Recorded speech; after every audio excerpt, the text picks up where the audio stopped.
Ok. Si bien es cierto, a ver, si bien es cierto, nosotros hablamos de fuerza muscular, ¿no? En la primera parte hemos hablado de circulación, de respiración, hemos hablado el sábado de todo lo que tiene que ver con termorregulación. Aparentemente, nosotros estamos estudiando como si fueran eventos o fenómenos aislados, ¿no? Fuerza muscular por un lado, circulatorio por otro lado, respiratorio por otro lado, termorregulación por otro lado. No es así. Todo está integrado. Y el sistema que integra todo es el sistema nervioso. Y el sistema nervioso se estudia desde el punto de vista de la electricidad. ¿Ya? Electricidad. Magnetismo. El cuerpo humano es más susceptible a cambios eléctricos que cambios magnéticos. Dicho en otras palabras, para que ocurra de repente un cambio de algo, de alguna propiedad debido a la parte magnética, ese cambio tendría que ser en el campo magnético bastante intenso, o sea, del orden de 10.000 veces más, por ejemplo, ¿ya? Y eso ustedes van a ver en la parte de resonancia magnética nuclear. O sea, en estos momentos hay un campo magnético terrestre que la verdad no afecta en nada, no me afecta en nada, ¿no? No me afecta en nada. ¿Ok? Pero ¿qué pasaría si yo agarro un imán 10.000 veces mayor que el campo terrestre, el campo magnético terrestre? Entonces, ahí recién podré de repente perturbar al hidrógeno o a otro, ¿no? Yo quiero, dependiendo si a qué quiero, ¿no? Pero en este caso de resonancia magnética nuclear, preferentemente se perturba a los átomos de hidrógeno. ¿Por qué? Porque como somos seres acuosos, entonces hidrógeno vamos a tener en todo lado. También, pero va a depender ya de la frecuencia que yo que yo le estoy enviando. ¿Sí? Ok, entonces es así. Por lo tanto, vamos a ver la parte de electricidad, ¿no? Esta clase es básicamente, ¿no?, dar los fundamentos, y la próxima clase es ya analizar todo lo que ocurre con una célula excitada. Bueno, carga eléctrica. La carga eléctrica es una propiedad intrínseca de la materia, pero escuchen, la materia también tiene una propiedad que es la masa. Es la masa, y la interacción entre masas dijimos que siempre va a ser atractiva. ¿Ya? La interacción entre masas va a ser siempre atractiva, pero la interacción entre cargas puede ser atractiva o repulsiva. ¿Por qué? Porque hay dos tipos de carga, ¿no? Positiva y negativa. Entonces ya ustedes saben que dos cargas iguales se repelen, y dos cargas de diferente signo se van a atraer. Es una magnitud física escalar. Ahora, la carga eléctrica no se crea ni se destruye, solo se transfiere. Pero eso se cumple para un sistema aislado, ¿no? Entonces si yo tengo acá un sistema, ¿no?, aislado, por ejemplo, ¿ya? Si este sistema es aislado, entonces aquí se va a cumplir, ¿no?, el principio de conservación de la carga. Entonces, si yo tengo el cuerpo A con el cuerpo B, van a interaccionar, ¿no? De tal manera que de repente el cuerpo A transfiere carga al cuerpo B. Entonces, ¿qué pasa? El cuerpo A pierde y el cuerpo B gana, ¿no? Imagínense que inicialmente fueran átomos neutros. Si inicialmente fueran átomos neutros, o sea, quiere decir que tiene la misma cantidad de electrones y protones. Entonces, ¿qué pasaría? ¿No? A ver, aquí, si ambos son neutros, ¿cuánto sería la carga aquí? Total, la carga neta, 0, ¿sí o no? Carga neta de todo este sistema, 0. Ahora, si este A, ¿no?, pierde, por ejemplo, en este caso, 2 electrones, ¿no? Entonces, si pierde 2 electrones, su carga, ¿cuál sería? Positivo, ¿sí o no? Más 2, ¿sí o no? Más 2. Pero este B, como gana, va a ser ahora menos 2. Entonces, ojo, acá está. Y debe cumplirse nuevamente. La carga neta, ¿cuánto va a ser? Nuevamente 0. Nuevamente 0. Eso es lo que ocurre, ¿no?, cuando hablamos entonces de que la carga eléctrica no se crea ni se destruye, solo se transfiere. Pero ahí falta una cosita en un sistema aislado. No sé por qué lo hago así, ¿sí? Creo que para que aquellos que vengan a clase no se deben informar.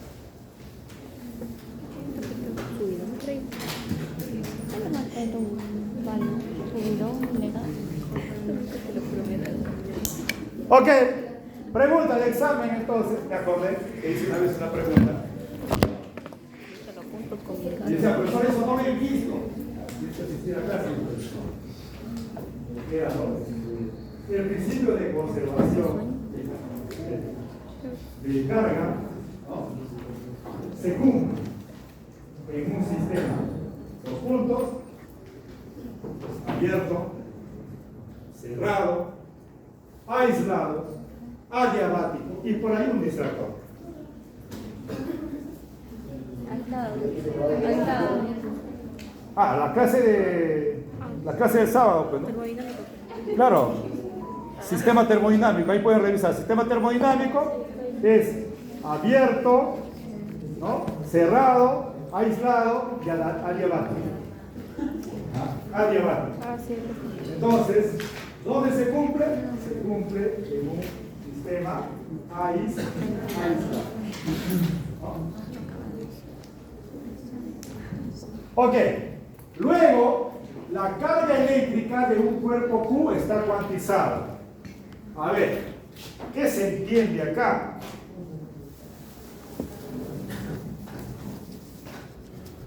¿Qué se entiende acá? Que este N, justamente la nueva, este N pertenece a el conjunto de números enteros. Por ejemplo, menos 3, menos 2, menos 1, 0, 1, 2, 3, coma, y continuáis. Estampado acá con estos. Siempre. ¿Ok? Entonces, el hecho de que la carga eléctrica está cuantizado significa que cualquier carga que existe en la naturaleza debe ser múltiplo entero ¿de quién? De esta carga que se conoce como carga eléctrica elemental. Carga eléctrica elemental. Ok, a ver, por acá vamos a poner unos 3 más solamente. A, B, C. No es alternativa, ¿no? Entonces, mejor así. Entre paréntesis ahí. ¿Ya? Si existe, poner E. Si no existe, poner NE. Bueno, ok. A ver, vamos a poner acá menos 3,2 por 10 a la menos 19 coulomb, 5 por 10 a la menos 19 coulomb, y acá 4,8 por 10 a la menos 19 coulomb. Profesor, ¿cómo habías dicho cualquier carga que existe en la naturaleza? Ahí está acá. Si existe, colocar entre paréntesis E, si no existe, NE. ¿Ya? ¿Qué dijimos? O sea, ¿qué significa que esté cuantizada?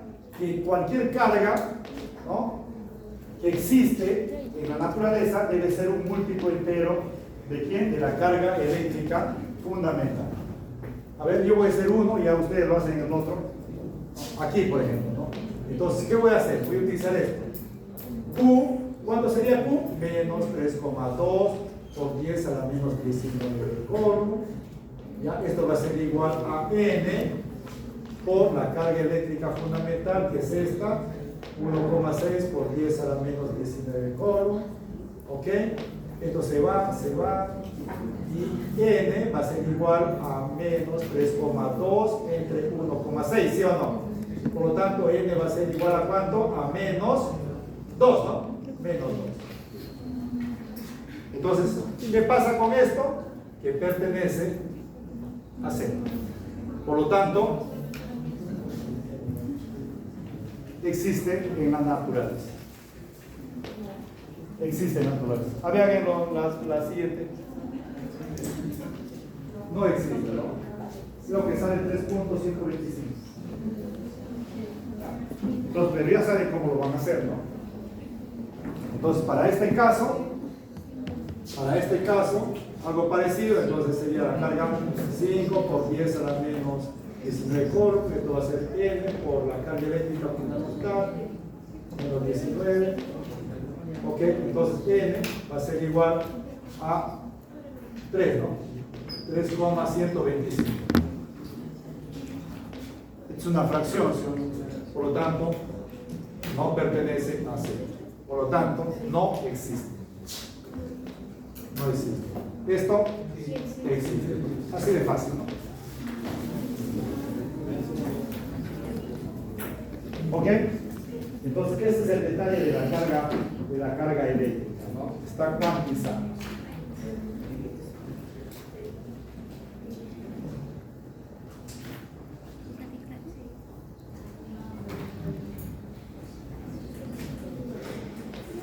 Bueno, continuamos. Campo eléctrico. Digo, ya, estoy diciendo que ya. Esto mejor.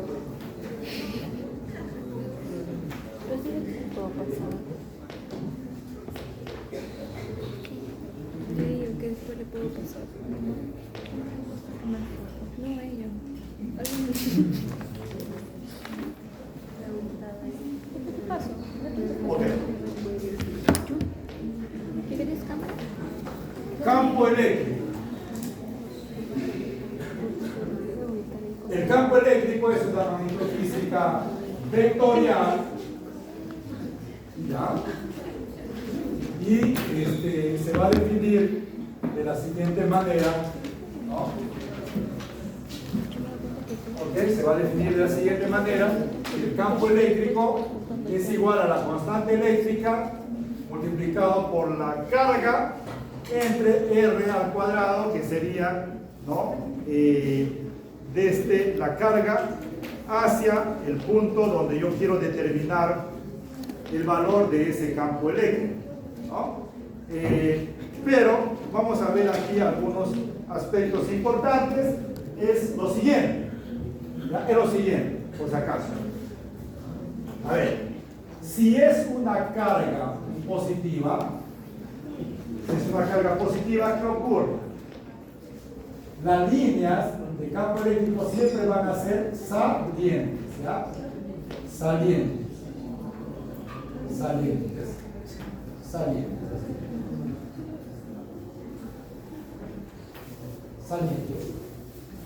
Si es positiva, y si es negativa, van a ser entrantes. Entrantes, así. Entrantes. ¿Ya? Salientes del positivo, entrantes al negativo. Ok. Por lo tanto, si yo tengo acá dos placas, ¿no? Dos placas, obviamente metálicas, ¿no? Si estas placas metálicas lo cargo positivamente a uno de ellos, ¿no? A esta placa positivamente y a esto negativamente, se va a generar un campo eléctrico siguiendo estas reglas, ¿no? Como saliente del positivo y entrante al negativo. ¿Ya? Se sigue cumpliendo. Si tú analizas acá, saliente del positivo, y si analizas acá, entrante al negativo. ¿Ok? Entonces, en toda esa región voy a tener un campo eléctrico. ¿Ya? Ok, ¿qué más? Si yo coloco en esta región, una carga, por ejemplo, voy a colocar una carga positiva, ¿qué va a suceder? Que va a aparecer una fuerza que se conoce como fuerza eléctrica. Y esta fuerza eléctrica, ¿ya?, va a ser igual a ¿qué? A la carga multiplicado por el campo eléctrico. ¿Ok? Por el campo eléctrico. Entonces, como aquí es positivo, ¿ya? Como aquí es positivo, ¿no? Esta placa tiene es positivo y esta placa es negativo, entonces, más con más se repele. Más con menos se atraen. El movimiento sería así. Ahora, si yo tengo acá una carga negativa, lo va a hacer en sentido contrario. ¿Por qué? Porque aquí sería negativo. Negativo con negativo se repele. Con esto se atrae. Entonces, todo lo que ocurre en el cuerpo humano, desde el punto de vista eléctrico, va a ser ¿qué? Algo sencillo. Dos cargas del mismo signo se repelen. De diferente se atraen. Eso, y falta algo más que vamos a hacer enseguida, que se llama potencial eléctrico. Con eso ya concluiríamos de repente todo lo que puede necesitarse para ver la bomba de sodio y potasio, un potencial de reposo, potencial de acción, etc. ¿Ya? Bueno, dicho en otras palabras, aquí me quedo un ratito acá. ¿Ya? ¿Qué significa? Que el campo eléctrico, ¿ya?, el campo eléctrico acá, ¿no?, hace que sobre esa carga actúe una fuerza eléctrica. Actúe una fuerza eléctrica en la misma dirección del campo eléctrico. En la misma dirección. Obviamente va a depender ya de la carga, si es sentido, ¿no?, positivo o si es sentido negativo, ¿sí o no? ¿Ok? Pero en la misma dirección. ¿Ya? Eso va a servir cuando analicemos la parte de la fuerza magnética.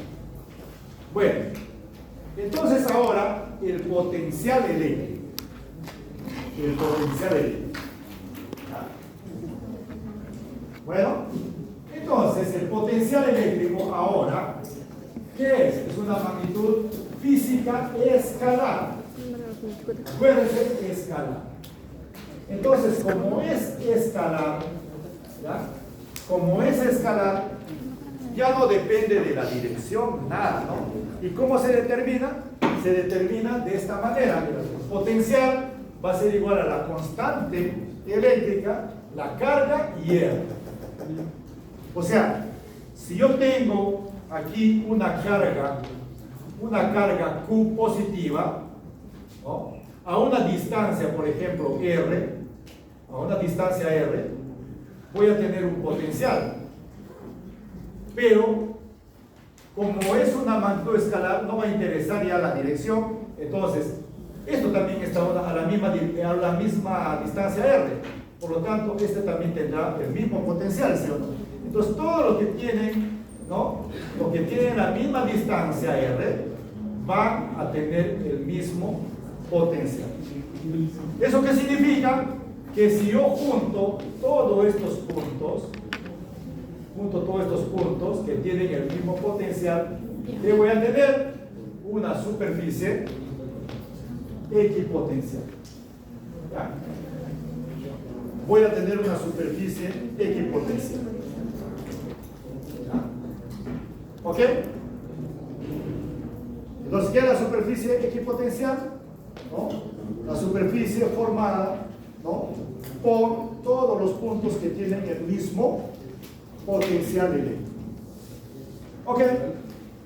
¿Qué más? ¿Depende de qué? Depende de R. Si este R es mayor, ¿qué pasa? El potencial aumenta. Ah, si es menor, esto aumenta. Si esto es mayor, disminuye. Ok, si ahí tenemos un R1, por ejemplo, voy a poner acá R1, entonces sería un potencial 1, ¿sí o no?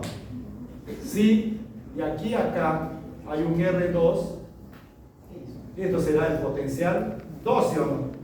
¿Cuál es mayor? ¿B1 o B2? B1, ¿por qué? Porque R es menor. ¿Listo? Eso es lo que vamos a aplicar acá. ¿Ya? Entonces, aquí yo voy a poner una carga, ok, mira, voy a poner una carga positiva. Ahí voy a poner una carga positiva. ¿Ok? Entonces, en este punto voy a tener un potencial 1. En este punto de acá voy a tener un potencial 2. Pero acuérdense que el potencial 1 está más cerca de la carga. Por lo tanto, B1 va a ser mayor que B2. ¿Ok? B1 va a ser mayor que B2. ¿Ya? Su atención ahí. ¿Ya? B1 va a ser mayor que B2. ¿Atiendan un rato?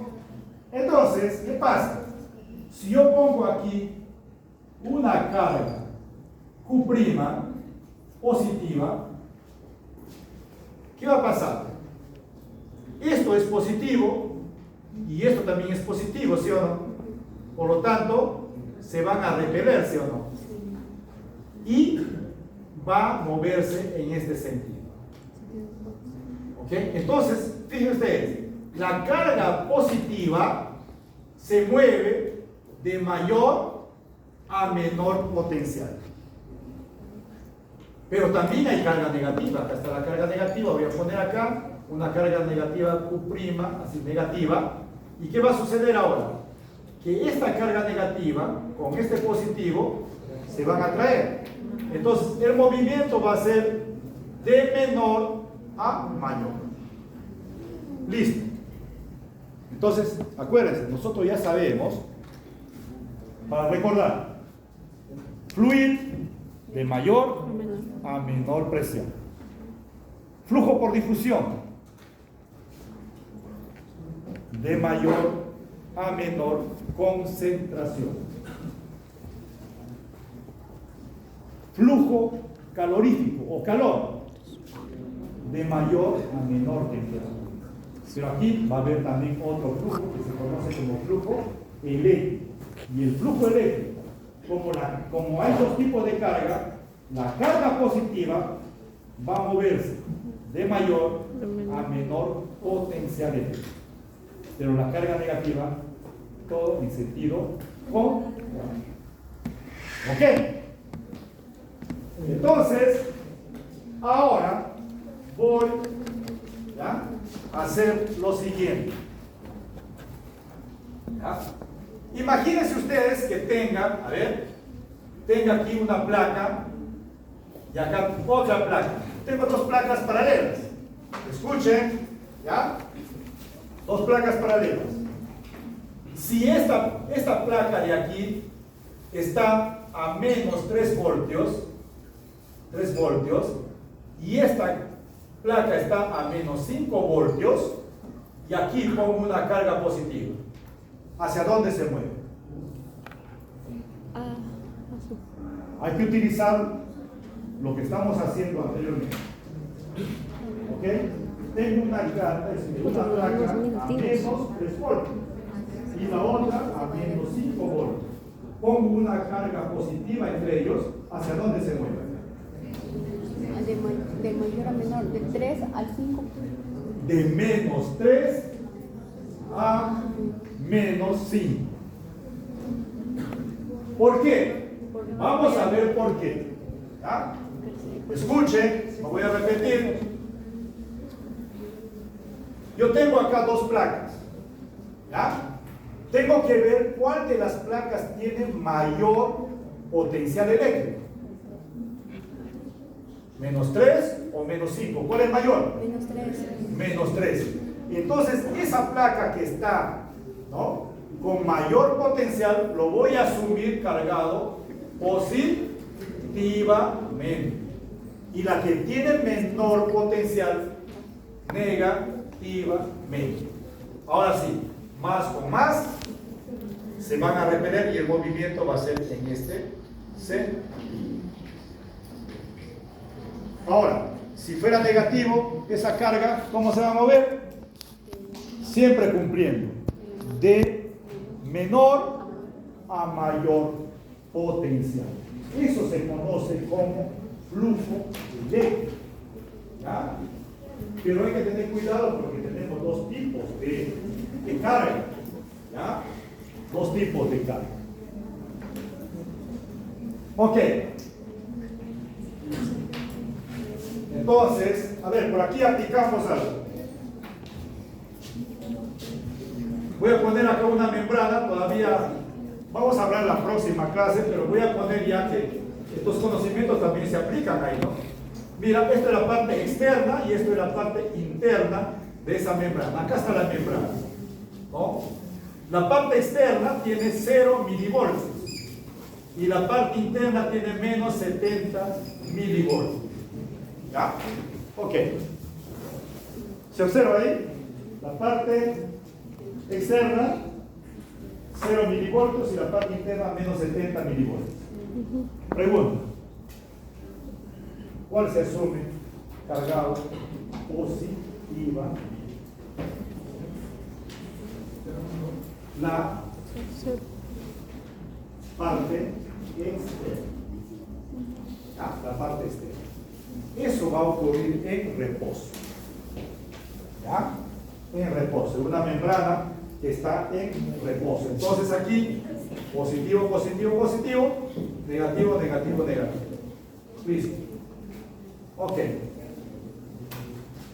Esto está acá ya. ¿Está? Solo que no hay valores, pero acá tenemos. ¿Qué nos dice? Que el potencial interno y aquí el potencial externo. ¿Cuál es mayor? El potencial externo. El externo. Entonces, ¿por qué el sodio ingresa? El sodio es positivo, ¿sí o no? Entonces va de positivo, de mayor a menor. Calcio también ahí, ¿no? Positivo, de mayor a menor. El cloro, De menor a mayor. cloro es negativo, de menor a mayor. O sea, eso es lo que ocurre, por ejemplo, en una célula cuando tenemos esos iones, ¿no? Sodio, potasio, cloro principalmente, ¿no? Entonces, ¿qué es lo que estamos viendo? Algo sencillo. Cargas iguales se repelen, cargas de diferente signo se atraen. Y algo más, ¿no? Las diferencias de potencial, ¿no? ¿Ok? ¿Cuál es mayor? ¿Cuál es menor? Así. Bueno, algunos valores típicos, tan solamente para entender aquí que En este caso, la actividad eléctrica, ¿no?, de esas membranas, ¿no?, es del orden de los milivoltios. Milivoltios. O sea, nosotros utilizamos de repente el control del televisor, eso utilizan unas pilas de 1.5 voltios. ¿Ya? Pero aquí estamos hablando de milivoltios, o sea, ese voltio dividido entre 1000, ¿no? Entre 1000, imagínense. Es bastante pequeño. Es por eso que no se puede, digamos, utilizar cualquier conductor. ¿Ya? Cualquier conductor. Mínimamente necesitamos que conductores, ¿no? Mínimamente necesitamos conductores, en este caso, que sean de plata o a base de plata, ¿no? A base de plata. ¿Ya? Es por eso que cuando hacemos electrocardiograma necesitamos esos electrodos muy especiales. ¿Ok? Siguiente, corriente eléctrica. Corriente eléctrica. Ok. Así como hay flujo, ¿no?, caudal, ¿no?, que hemos visto. Entonces, el caudal iba de mayor a menor presión, ¿sí? El caudal, ¿sí? En este caso, la corriente eléctrica puede ir, si son positivos, de mayor a menor potencial, ¿sí? Pero si son negativos, de menor a mayor. Pero, ¿qué pasa? Cuando hablamos de corriente eléctrica, se va a referir al flujo de ¿qué? De partículas cargadas positivamente. ¿Ok? Eso significa que la corriente eléctrica, ¿no?, va a ir de mayor a menor potencial eléctrico. ¿Ya? Entonces, eso es el sentido convencional. Por lo tanto, cuando yo tengo este conductor, ¿no?, para que vaya la corriente eléctrica en ese sentido, ¿no?, ¿cuál debe ser la carga aquí? No. ¿Cómo dijo, profesor? Ya dije, ¿no? O sea, a ver, dije que la corriente eléctrica, ¿no?, puede ser debido a cargas positivas y cargas negativas. Si son cargas positivas, va de mayor a menor potencial. Si son negativas, va en sentido contrario. Pero convencionalmente se va a llamar corriente eléctrica, ¿no?, al flujo de ¿qué? De partículas cargadas. Positivas. Entonces yo decía acá, si esto es corriente eléctrica, ¿qué carga sería esta? Positiva. Si es positiva, ¿cuál será mayor? Así, ¿no? Mayor. Entonces, eso es el sentido convencional y se determina por esta relación. La carga por unidad de tiempo. Esa es la corriente eléctrica. ¿Ok? Bueno, tenemos corriente continua. ¿Ya? Continua significa que la corriente no varía con el tiempo. Eso se llama continua. Y alterna, corriente alterna, cuando está oscilando, ¿no? Al lado positivo, negativo, así, ¿no? Como una función seno o coseno, ¿no? Tipo una función seno o coseno. Ok, pero ¿cuál es el detalle acá? Es que aquellos instrumentos que trabajan con corriente continua, ¿ya?, necesitan saber la polaridad. ¿Ya? Entonces, si yo voy a trabajar algún instrumento, ¿no?, que utiliza corriente continua, yo debo saber cuál es la polaridad. Pero, si trabaja con corriente alterna, no me interesa, porque puedo conectar de cualquier forma. ejemplo, de repente ejemplo de corriente continua, por ejemplo, los celulares trabajan con corriente continua, ¿no? Ejemplo de corriente alterna, la licuadora de nuestras casas, eso, trabajan con corriente alterna, ¿no? Entonces a veces yo voy a poner acá, lo pongo, no entra así, lo volteo, igual, porque esto va a estar oscilando, ¿no? ¿Ya? ¿Ok? Resistencia eléctrica. Resistencia eléctrica. Esto es análogo a la resistencia hidrodinámica. Pregunta, ¿no? ¿Por qué existe la resistencia hidrodinámica? ¿Alguien me puede decir? ¿Por qué existe la resistencia hidrodinámica? Acuérdense, circulación. ¿Por qué?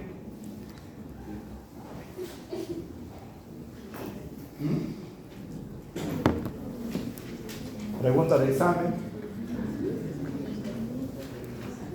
¿Por qué existe la resistencia hidrodinámica?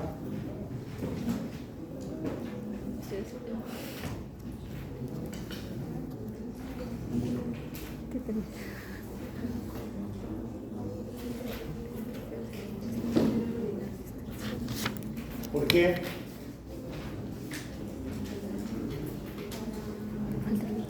¿Un fluido ideal tiene resistencia hidrodinámica? ¿Qué dicen? ¿Un fluido ideal? No tiene, ¿no? Entonces, ¿qué hace que ese fluido tenga resistencia hidrodinámica? Convertirlo en un fluido real. Convertirlo en un fluido real. ¿Qué hace entonces que ese fluido tenga resistencia hidrodinámica? Convertirlo en un fluido real. A ver, es bueno. Piénselo. Ok.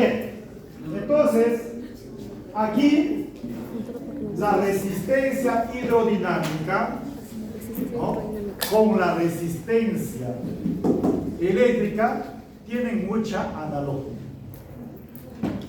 ¿Ya? Aquí, en un conductor, el que le va a dar resistencia eléctrica es la conocida como resistividad. Si ese material tiene, o sea, si ese conductor tiene resistividad, entonces va a tener una resistencia una resistencia eléctrica. Una resistencia eléctrica. Ok. Pero si el fluido tiene viscosidad, va a tener una resistencia hidrodinámica. ¿Ah? Ok. ¿Cómo se calcula la resistencia eléctrica para este conductor? ¿No? Ok. Escuchen, si yo conozco las propiedades eléctricas, ya eléctricas y geométricas de este conductor, ¿ya?, de este conductor, puedo utilizar esta ley que se conoce como la ley de Poynter. Ok, pues eso es en francés. ¿Alguien que sabe francés para que pronuncie correctamente?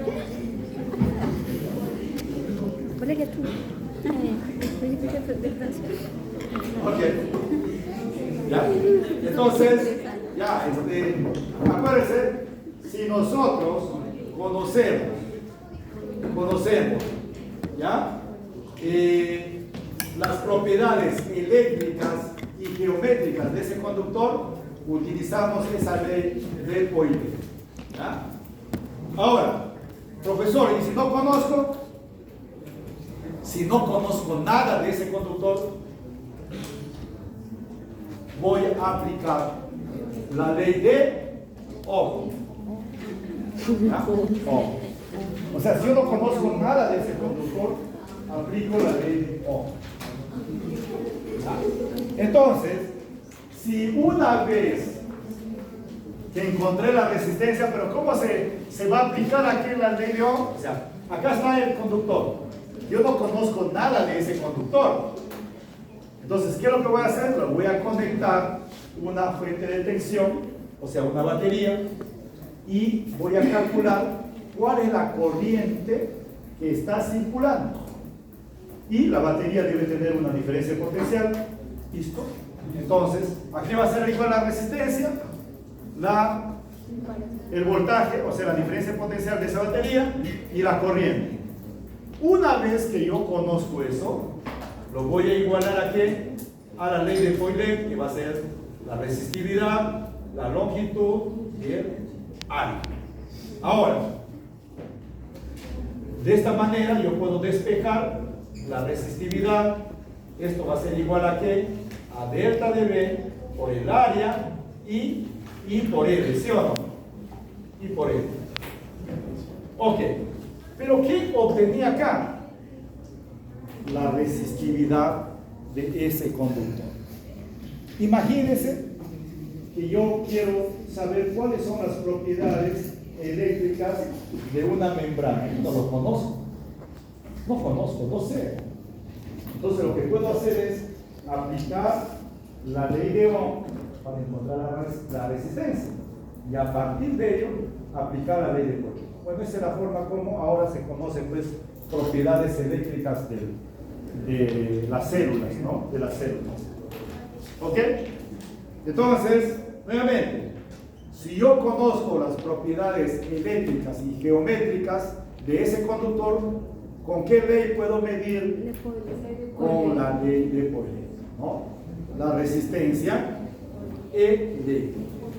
Y si no conozco nada, absolutamente nada, con la ley de Ohm. ¿Okay?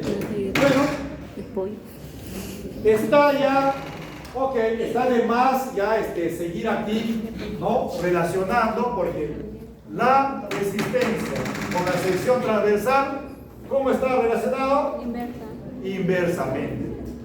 Entonces, por ejemplo, ¿no? ¿Qué conductores tienen más resistencia? ¿No? ¿Los conductores delgados o los gruesos? No me miren, ahí, a esa relación. ¿Sí? Porque ahí está la ley. ¿No? Ahí está la ley. ¿No? Entonces, ¿cuál tiene mayor resistencia? Los delgados. Puede ser un problema cuando se llegaba a Navidad, ¿no? En serio. Felizmente ahorita ya salieron los LEDs, ¿no? Con eso ya no hay mucha resistencia. ¿Ok? Primera opción, pero la otra segunda opción. Bueno, pero ¿por qué estamos haciendo esto? ¿Ah? ¿Por qué estamos haciendo esto? Porque la membrana celular ya se comporta como una resistencia. ¿Ok? Y también se comporta como un condensador. Entonces debemos saber qué es una resistencia y debemos saber qué es un condensador, para qué sirve, ¿no? Entonces, un condensador es un elemento eléctrico pasivo capaz de almacenar carga y energía eléctrica. O sea, pasivo, ¿por qué? Porque ese condensador, cuando está descargado, no sirve para nada. No sirve para nada. Entonces yo tengo que cargarlo, y cuando le cargo, ¿qué va a suceder? Esa carga almacenada me puede dar energía, ¿no? Energía. Pero no va a ser como una batería, sino que se va a aproximar a una batería. Entonces cada vez que circula la corriente por un circuito, ese condensador va en cada circulación, o sea, cada paso de la corriente por ahí va descargándose, al final se descarga. Y es así que a veces le dejo el carro ahí buen tiempo, y cuando voy a querer encender no puedo. ¿Por qué? Porque se descargó ese condensador. Sí. ¿Ok? Entonces, pero este condensador se puede cargar. ¿No? Se le puede cargar, y una vez que está cargado se puede utilizar. ¿No? ¿Ok? Ahora, ¿cuánto yo puedo cargarlo, ¿de qué depende? Va a depender de esto que es la capacitancia. Esto es la capacitancia. ¿Ya? La capacitancia. Entonces, la carga que puede almacenar va a depender de qué? De esa capacitancia y la variación o la diferencia de potencial. ¿No? Entonces, si yo quiero más carga, entonces este delta de B tiene que ser mayor. ¿No? ¿Ok? Entonces, ¿qué pasa? ¿No? Veamos aquí. Dice, consiste, escuchen ahí, de dos placas de material conductor de la corriente eléctrica, separadas por un material aislante o aire. ¿No? Entonces, ese condensador, ¿no?, va a estar formado por dos placas conductoras, sí, pero separadas por un material aislante, o también se conoce como dieléctrico. ¿Ya? Dieléctrico. Eso lo vamos a ver la próxima semana, porque muchas veces hablamos nosotros, empieza la despolarización, dice, ¿no? Por ejemplo, la onda P nos da la despolarización auricular, etc. Pero esa despolarización viene a ser un fenómeno que ocurre en condensadores eléctricos. ¿Ya? Entonces, retomaremos. ¿Listo? Entonces tengo ahí el condensador eléctrico. Ahora, igual que o sea, hay una analogía, como le decía, de la parte hidrodinámica, ¿no? En hidrodinámica, mira acá cómo está esta conexión, ¿no? Acá está en paralelo, ¿no? Y aquí esto, con todo esto, y esto va a estar ¿en qué? En serie, ¿no? En serie. O sea, esta es la parte, escuchen, esto es la parte hidrodinámica y esto es la parte eléctrica, ¿no? Equivalente, ¿no? Hay una equivalencia interesante entre ellos, ¿no? ¿Ok? Entonces, si tengo resistencias en paralelo o en serie, ya saben qué se hace para la resistencia equivalente. ¿Ya? Si tengo yo si tengo condensadores, ahí tengo los circuitos que pueden estar en paralelo o en serie también, ¿no? Y así sucesivamente, ¿no? ¿Ok? Bueno, ley de Ohm ya lo vimos. Leyes de Kirchhoff. ¿Ok? Leyes de Kirchhoff. Esto es una analogía bastante interesante, ¿ya? Con la ecuación de continuidad. Escuchen, la ecuación de continuidad y la ecuación de Bernoulli. Ya. Ley de nudos. Escuchen, dice, está basada en el principio de conservación de la carga eléctrica. Entonces, cuando yo aplico el principio de conservación de carga eléctrica a ese circuito, voy a obtener la ley de nudos. La ley de nudos. ¿Ok? La ley de nudos.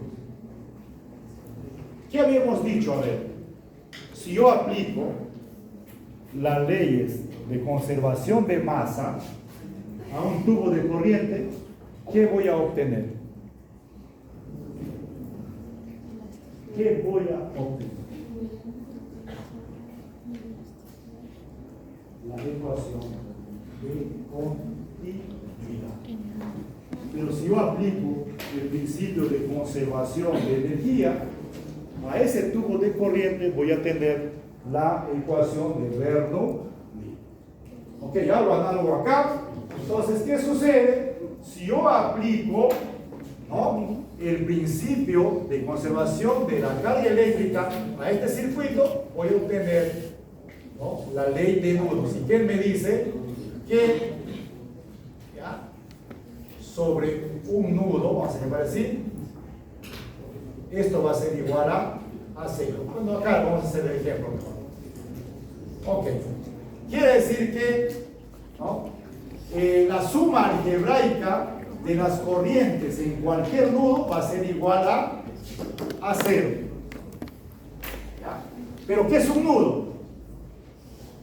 Es un punto del circuito donde 3 o más conductores concurren. ¿Ya?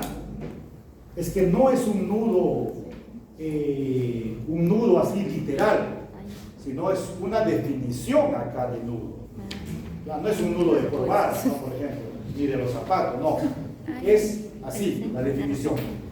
Es un punto del circuito donde 3 o más conductores concurren. Ok. ¿Acá cuántos conductores concurren? 2. Arriba 2, 2, 2. Aquí no hay ningún nudo, por si acaso. No hay ningún nudo. Acá 2, 2, ajá, 3, 3. Acá hay 2 nudos. B y C. Significa que en este nudo B, la suma, ¿no? Algebraica de las corrientes, ¿no? Va a ser igual a 0. Y aquí también, en este nudo C, esto va a ser igual a 0. Entonces aquí, ¿ya? Lo que entra positivo, entra también el 2, sale ¿quién? El 3. Y este es igual a 0. Profesor, ¿puede explicar de nuevo esa parte de ahí? Porque dijo, sumaba de 2 en 2. No. Aquí. No, la parte de los puntitos. nudos.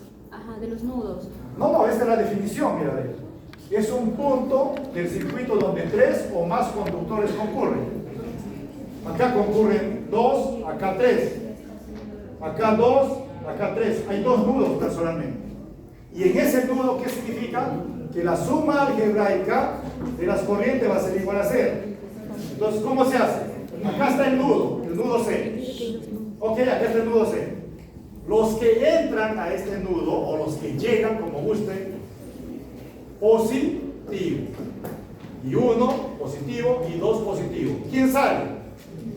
Y 3 negativo. Esto debe ser igual a 0. ¿Ya? Ok, ahora, la ley de Mayas está basada en el principio de conservación de la energía. Principio de conservación de la energía. ¿No? Entonces, ¿qué vamos a obtener? La ley de Mayas ahora. Vamos a tener ahí la ley de Mayas. Ok, pero vamos a definir, ¿no? ¿Qué es una malla? ¿No? Mira acá. Es una trayectoria conductora cerrada. Entonces, ¿qué significa? Que la suma algebraica de los voltajes, ¿no? En cualquier malla va a ser igual a 0. Vamos a definir. Ahí está la definición. Vamos a ver. ¿Cuántas mallas hay acá?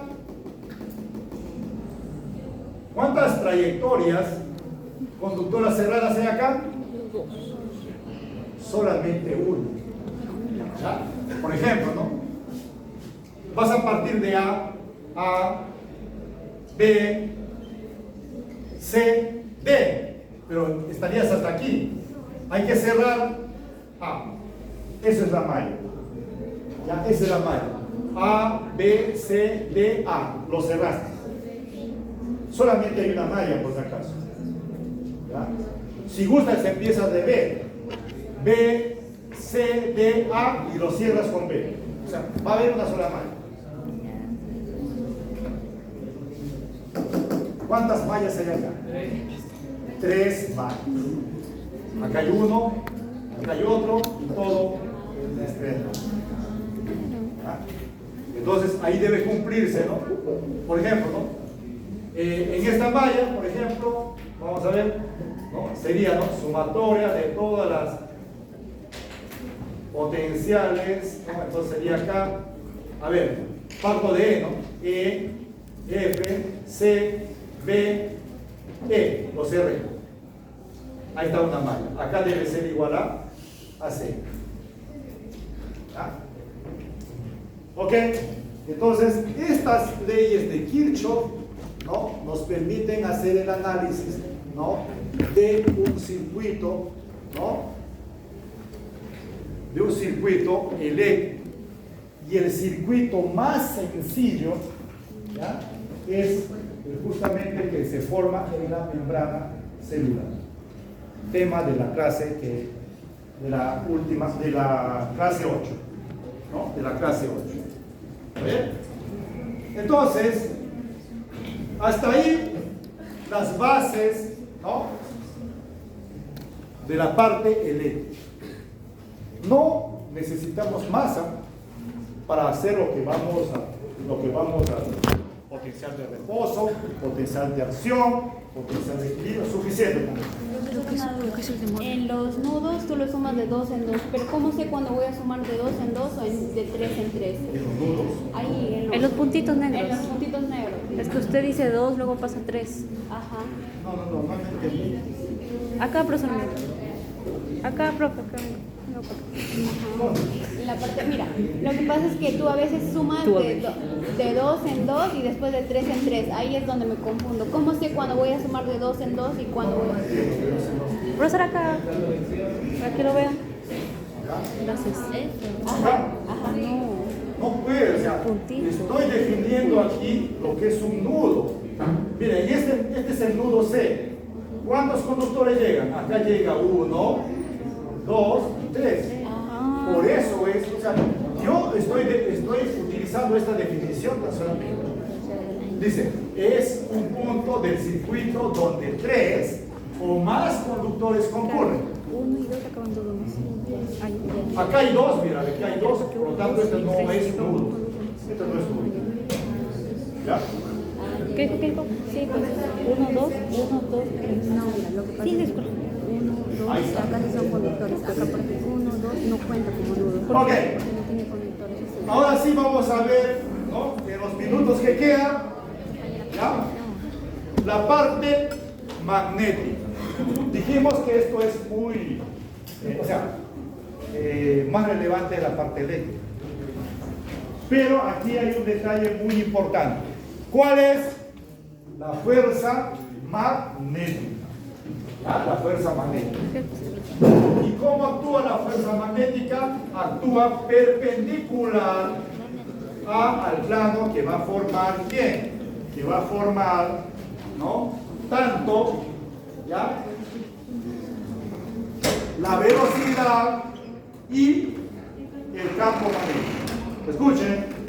Entonces, bueno, allá arriba está la fuerza magnética, lo voy a poner así, va a ser igual a Q, la velocidad de esa partícula, producto vectorial con el campo magnético. Eso es la fuerza magnética. Pero la fuerza eléctrica, mira, la fuerza eléctrica aquí era igual a la carga por el campo eléctrico. Mira acá, tienen la misma dirección, ¿ya? Pero aquí no. Esto va a ser perpendicular a todo esto de acá. O sea, si en ese plano está la velocidad, y también está el campo magnético acá, ¿no? Entonces, formando una glotita, ¿qué va a suceder? La fuerza magnética va a actuar perpendicular. O sea, dicho en otras palabras, si yo, ¿no?, si yo tengo acá, mira, a ver, tengo en este plano tengo la velocidad, tengo el campo magnético, ¿ya? La fuerza magnética va a ser perpendicular.